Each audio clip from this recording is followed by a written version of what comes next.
warahmatullahi wabarakatuh. Apa kabarnya anak-anak? Di sini Ibu akan memulai mata pelajaran pada pagi hari ini. Sebelum Ibu memulai mata pelajaran pada pagi hari ini, ketua kelas bisa memimpin doa terlebih dahulu ya. Oke, berdoa dimulai. Berdoa selesai. Oke, baik. Sebelum mengawali aktivitas, Ibu akan mengabsen kalian terlebih dahulu. Ibu akan memulai mengabsen kalian ya.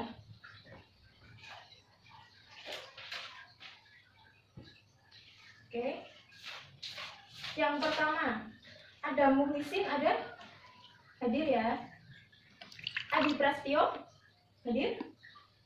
Bilkis Putri Sari, hadir. Dika Saputra. Kenapa ini Dika Saputra? Kok nggak berangkat? Oh, sakit. Sakit ya, Ibu tulis sakit. Selanjutnya ada Eko Wirahadi Utomo. Eko kenapa ya? Kok nggak ada ya? Oh, izin. Ada surat izinnya nggak? Oke, baik, ada ya. Eko Wirahadi izin. Selanjutnya ada Fajar Setiawan. Fajar ada? Oh ya, ada di pojokan. Selanjutnya ada Gigi Sugandi. Gigi Sugandi hadir ya. Lalu ada Irfan Ramadan. Hadir. Erna Rumidiarti hadir. Lestari Ranawakti ada? Oh, sakit. Lestari sakit ya. Ada surat izinnya nggak? Oh, nggak ada. Ibu tulis ya, Alfa. Selanjutnya ada Muhammad Yuno. Muhammad Yuno ada ya? Oke, baik. Jadi hari ini yang tidak masuk ada 3 anak, 2 sakit dan 1 izin ya. Oke. Pada pertemuan pada pagi hari ini, Ibu akan membahas mengenai materi baru yakni teks hikayat atau cerita rakyat. Pasti kalian sudah tak asing bukan? Teks hikayat atau cerita rakyat itu apa? Ibu akan menjelaskan. Yang pertama,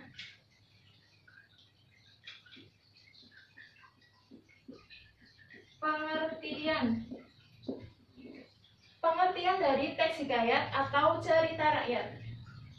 Teks hikayat atau cerita rakyat itu sendiri adalah salah satu karya sastra lama yang berisi mengenai suatu kisah, cerita maupun dongeng yang dikisahkan secara turun-temurun, baik dari mulut ke mulut atau secara lisan.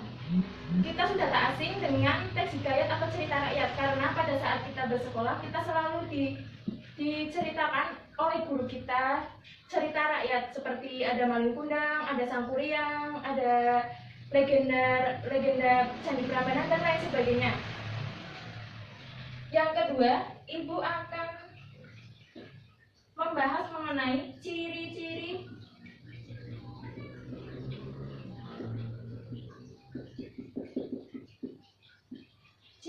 dari teks hikayat.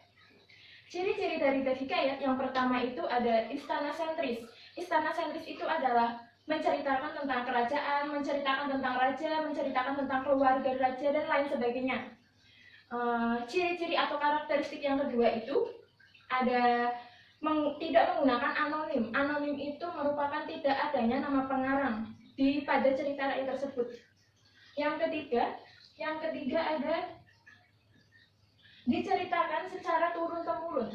Jadi cerita rakyat yang berkembang di masyarakat ini diceritakan secara turun-temurun. Diceritakan dari nenek moyang kita, dari nenek kita, diceritakan oleh anak-anaknya dan kita. Kita sudah tidak asing dengan teks cerita rakyat ini ya. Yang karakteristik yang selanjutnya itu ada tinggi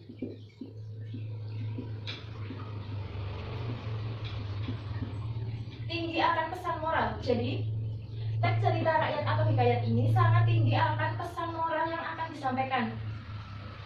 Seperti contohnya itu ada teks hikayat atau cerita rakyat Malin Kundang. Malin Kundang ini sangat tinggi akan pesan moral yang ingin disampaikan pengarang kepada pembaca, yaitu kita tidak boleh durhaka kepada kedua orang kita. Kita harus patuh dan kita harus menurut apa perkataan orang tua kita, karena karma itu pasti berlaku.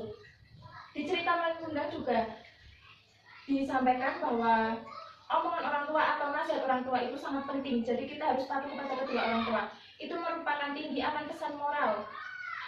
Oke, yang selanjutnya itu ciri atau karakteristik yang selanjutnya itu ada menggunakan bahasa klise. Bahasa klise itu bahasa yang sulit dipahami. Jadi kita harus lebih bisa memahami kata per kata dari teks hikayat atau cerita rakyat yang kita baca.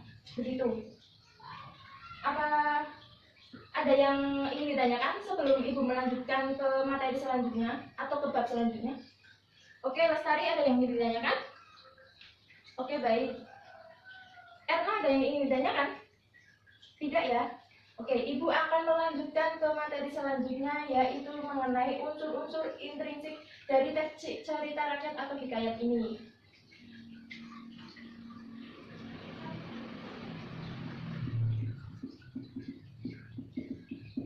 Unsur intrinsik dari cerita rakyat atau hikayat ini, yang pertama itu ada tokoh. Tokoh, kalian pasti sudah tak asing bukan dengan apa itu tokoh. Jadi tokoh adalah peran atau pelaku yang diceritakan dalam cerita rakyat atau hikayat tersebut. Yang kedua itu ada penokohan. Penokohan itu perwatakan. Jadi pada cerita rakyat tersebut pasti kalian sudah tak asing dengan perwatakan yang ada pada cerita tersebut. Yang selanjutnya itu ada penggambaran watak. Penggambaran watak itu menceritakan mengenai penggambaran watak pelaku yang ada di cerita tersebut. Kita bisa memperolehnya dari dialog langsung atau dari cerita pelaku yang lainnya. Begitu. Apa kalian bisa menyebutkan apa saja tokoh yang ada pada Malin Kundang atau yang ada pada legenda Candi Prambanan? Oke, baik ya, Lestari. Oke, baik. Jadi tokoh yang ada pada legenda Candi Prambanan itu ada Roro Jonggrang. Ada Roro Jonggrang pastinya ya. Roro Jonggrang adalah tokoh utama dari legenda tersebut. Ciri-ciri selanjutnya yaitu ada latar atau setting. Latar tersebut merupakan dibedakan menjadi 3 macam. Yang pertama itu ada latar tempat, yang kedua itu ada latar waktu, yang ketiga itu ada latar suasana. Ibu akan menjelaskan satu persatu apa itu latar tempat, latar waktu, dan latar suasana. Ibu akan menuliskannya terlebih dahulu. Kalian bisa mencatatnya karena ini merupakan tugas yang harus kalian kerjakan nantinya. Itu ada latar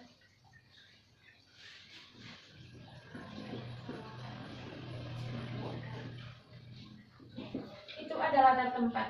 Latar tempat merupakan di mana peristiwa itu terjadi. Jadi latar tempat itu merupakan di mana sih peristiwa itu bisa terjadi. Contohnya Malin Kundang. Cerita Malin Kundang itu terjadi di Padang, Sumatera Barat. Yang kedua itu ada cerita legenda Candi Prambanan. Cerita Candi Prambanan ini berada di daerah istimewa Yogyakarta atau di Candi Prambanan. Itu merupakan cerita legenda Candi Prambanan. Oke, yang selanjutnya itu ada Malin Kundang, yang selanjutnya ada Sangkuriang. Sangkuriang juga sama. Sangkuriang berasal dari Sumatera Barat. Oke. Yang selanjutnya Ibu akan tetap melanjutkan apa itu latar. Latar itu Ibu masih menjelaskan satu ya mengenai latar tempat dan latar waktu. Latar waktu itu apa sih Bu? Latar waktu merupakan kapan kejadian itu terjadi. Sedangkan latar suasana merupakan bagaimana keadaan terjadi peristiwa tersebut. Oke ya, kalian bisa mencatatnya ya. Yang selanjutnya, yang ketiga itu ada alur.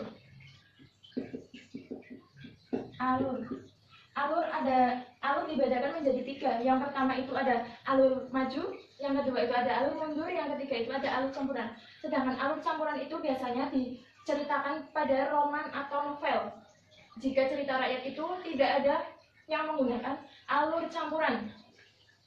Yang selanjutnya, unsur intrinsik selanjutnya merupakan sudut pandang pengarang. Sudut pandang pengarang ini dibedakan menjadi 4. Yang pertama itu ada sudut pandang orang pertama pelaku utama.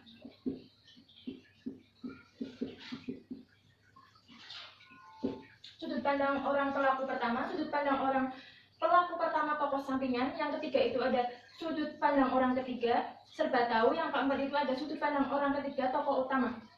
Oke ya, Ibu akan melanjutkan lagi mengenai gaya bahasa atau majas. Gaya bahasa atau majas merupakan intonasi atau konotasi atau bahasa kiasan yang biasa digunakan pada cerita rakyat atau hikayat ini.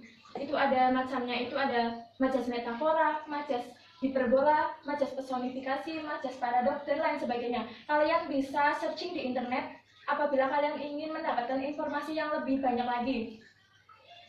Yang selanjutnya itu ada amanat. Amanat.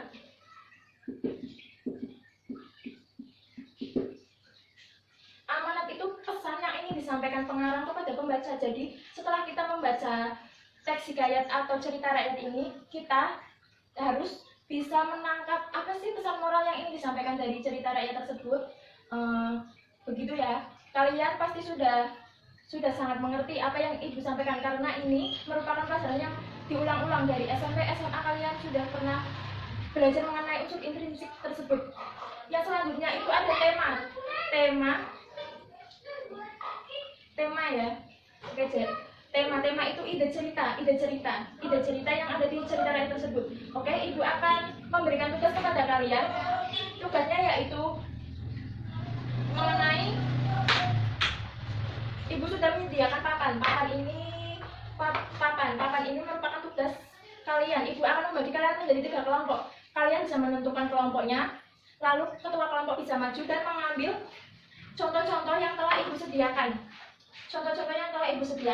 Contoh di sini kalian itu untuk mengambil teks sesuai dengan gambar yang ada pada papan ini. Oke ya, bisa dipahami ya. Baik, nanti unsur intrinsik tersebut bisa ditulis di kertas folio. Jadi tugas kalian itu ada 2. Yang pertama itu kalian bisa mengidentifikasi teks ceramah atau hikayat yang akan ibu berikan kepada kalian sesuai dengan unsur intrinsiknya, yaitu ada tokoh, latar, setting, alur, dan lain sebagainya yang telah ibu sampaikan. Yang kedua itu kalian harus menceritakan kembali apa saja yang telah kalian baca dengan bahasa kalian sendiri. Jadi begitu ya tugasnya. Ibu akan beri waktu sampai minggu depan. Kalian bisa membuatnya secara berkelompok di rumah maupun di sekolah.